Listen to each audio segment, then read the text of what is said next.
చాలా మందికి కాలు మీద కాలేసుకొని కూర్చోవడం చాలా అలవాటు.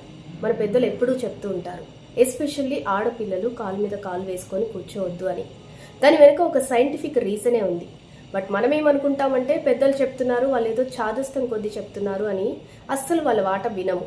వినకపోగా కోపం కూడా వస్తూ ఉంటుంది. ఎందుకు వాళ్ళు మనల్ని కాలు మీద కాలు వేసుకొని కూర్చోవద్దు అని అంటారు అనేసి. ఎందుకు కూర్చోవద్దు అంటే ఎస్పెషల్లీ డాక్టర్స్ చెప్తున్నారు, మనం కాలు మీద కాలు వేసుకొని కూర్చున్నప్పుడు కాలు దగ్గర ఒక వెయిన్ ఉంటుంది. ఆ వెయిన్ అనేది కంప్రెస్ అవుతుంది. కంప్రెస్ అయినప్పుడు ఏంటి అని అంటే బ్లడ్ సర్క్యులేషన్, బ్లడ్ ఫ్లో ఏదైతే ఉందో అది ప్రాపర్గా జరగదు. బ్లడ్ ఫ్లో అంతా కూడా ఒక దగ్గర స్టక్ అయిపోయి ఉంటుంది. దానివల్ల ఫర్దర్గా మనం చాలా ప్రాబ్లమ్స్ ఫేస్ చేయాల్సి వస్తుంది. ఏంటి అని అంటే ఈ మధ్య చాలామంది వెరికోస్ వెయిన్స్తో బాధపడుతూ ఉన్నారు. సో స్పైడర్ వెయిన్స్ కావచ్చు, వెరికోస్ వెయిన్స్ కావచ్చు, లేదంటే హిప్ బోన్ ట్విస్ట్ అవ్వడము, ఇలాంటి ప్రాబ్లమ్స్ అన్నీ కూడా ఫేస్ చేస్తూ ఉంటారు. అలాగే స్పైన్ కూడా అలైన్మెంట్ చేంజ్ అయ్యే ఛాన్సెస్ ఉన్నాయి. స్పైన్ అలైన్మెంట్ అనేది స్ట్రైట్ ఉంటుంది, అది కూడా అలైన్మెంట్ కూడా చేంజ్ అయ్యే ఛాన్సెస్ ఉన్నాయి.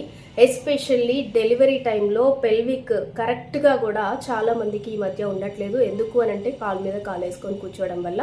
ఈ హ్యాబిట్ మీలో ఎవరికైనా ఉన్నట్లయితే ఇమ్మీడియట్గా ఆ హ్యాబిట్ని చేంజ్ చేసుకోండి.